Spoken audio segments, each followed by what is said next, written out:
Alright, so we're going to start on the installation of this guy. So we're going to go to the old housing. I've got this drain here. We'll go ahead and we'll let out.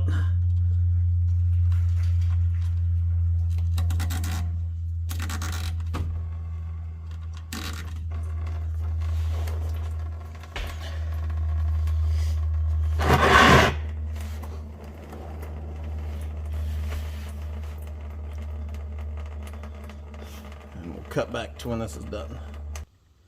Alright, so next I'm going to go ahead and disconnect the harness from that. And then once it's out from underneath the truck, we'll worry about getting the sensor installed in the new one. So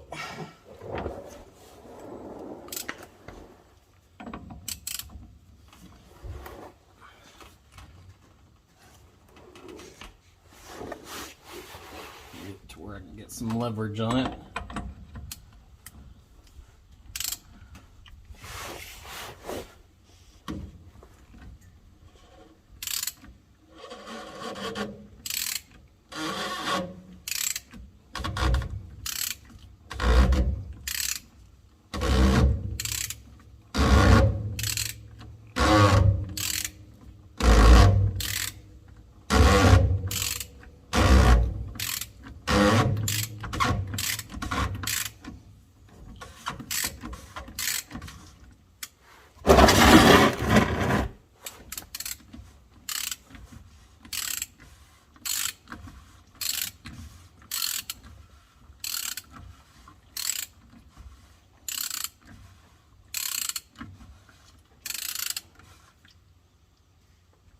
If I spin it by hand now.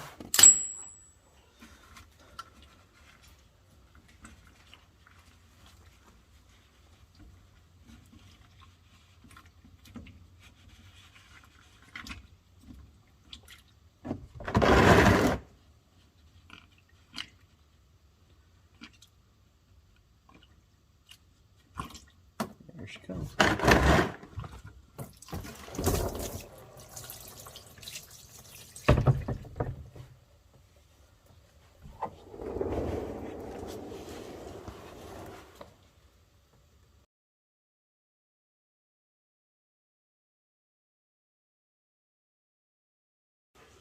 Alright, so we've got the old one out, new one ready to go.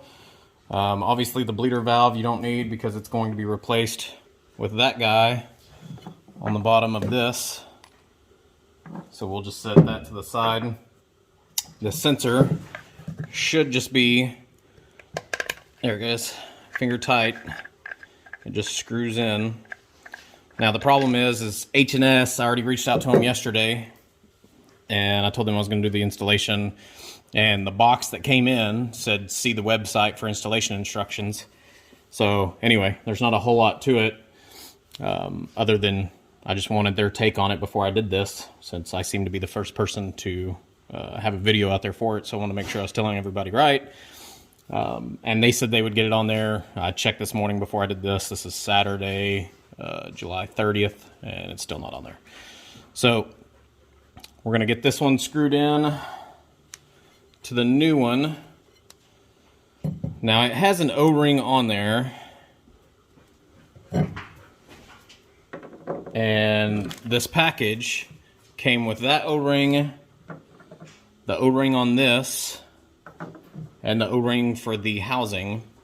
So I'm assuming this is just a spare for this guy because it's nowhere near the size of that one. So we'll just go with it and see what we get. So we're gonna get him, screw him in. Same concept of what the last one was. We'll do finger tight. And then, just like the link that I've got in the description of the other video and the original H&S upper that I did, this is an AFE ProGuard HD 44-FF014E. So whenever you do the upper fuel filter conversion, you no longer need to buy the expensive kit that has both filters in it. You know, you now have a screw-on filter under the hood.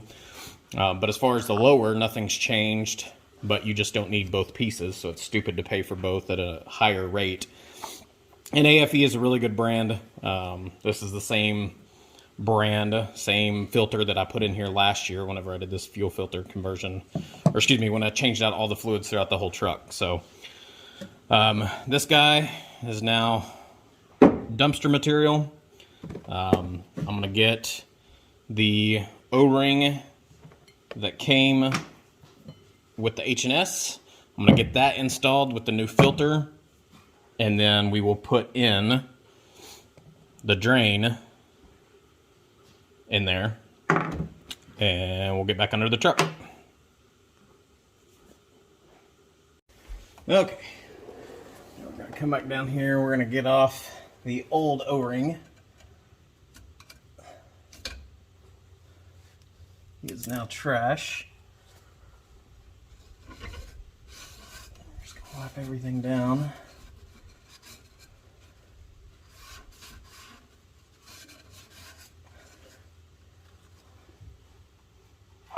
Okay. I'm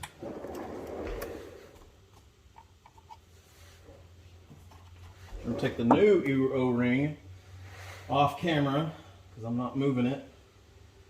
I'm gonna put some diesel fuel on it just so it's lubricated.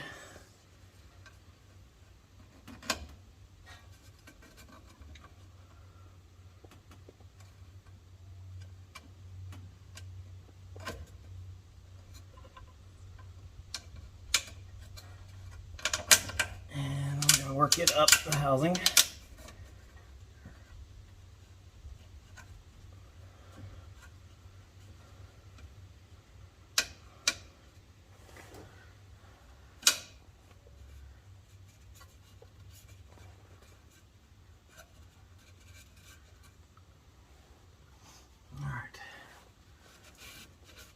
Wipe down,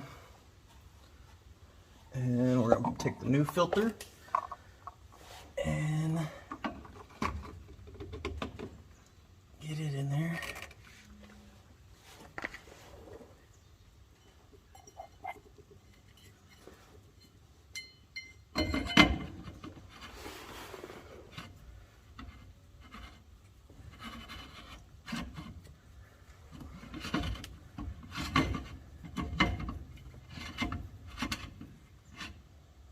So it's held on now. We'll switch to the ratchet.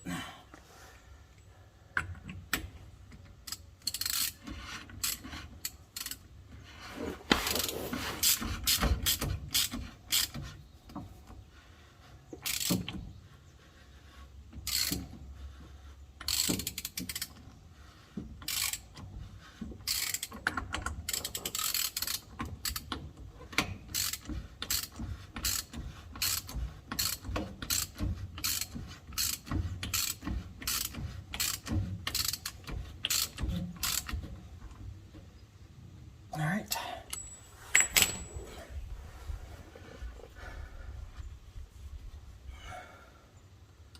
Connect our sensor back.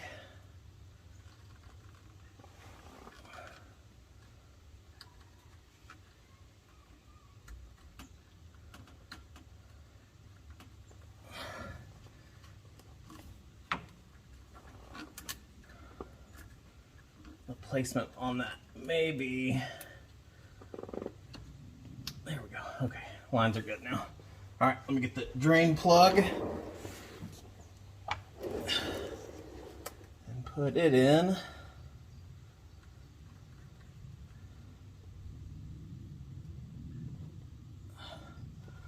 All right, now to go cycle the key for what feels like 20 minutes, but luckily I know a lot of you guys have had issues with this after you do fuel filter replacements.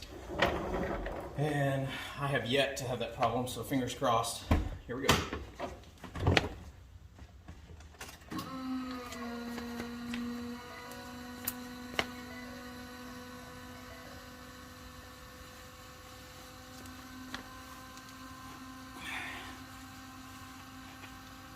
Don't see any drips, so we're good so far.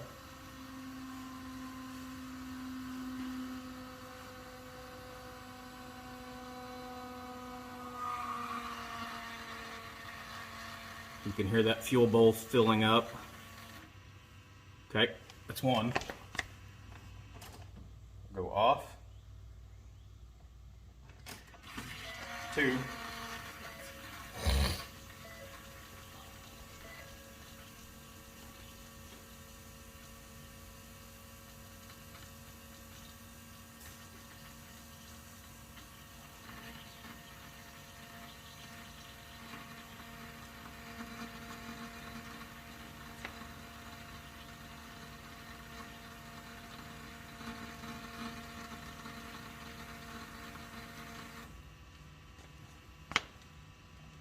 Off.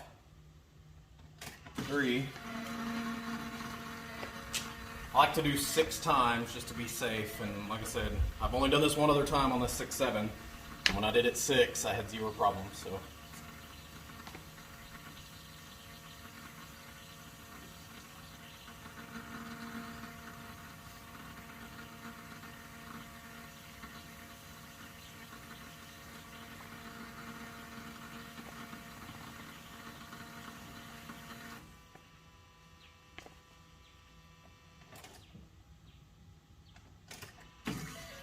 Four.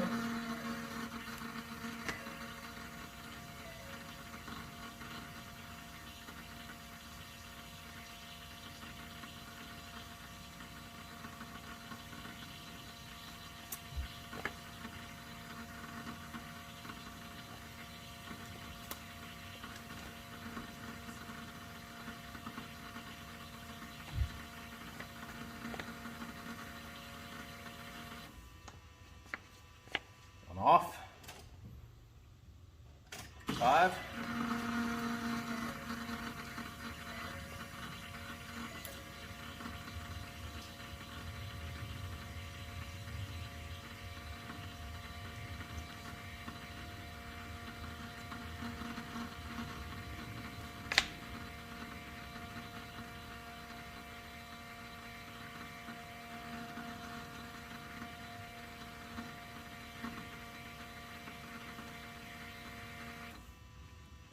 And off. 6th and final time. Here we go.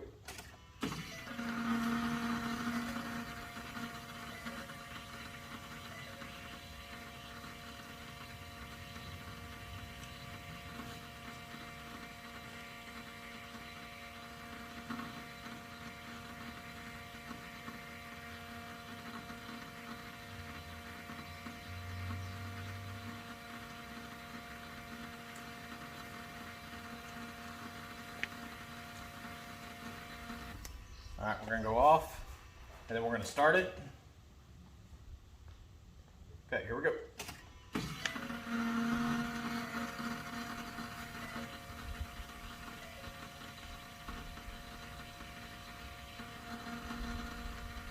All right, cranking.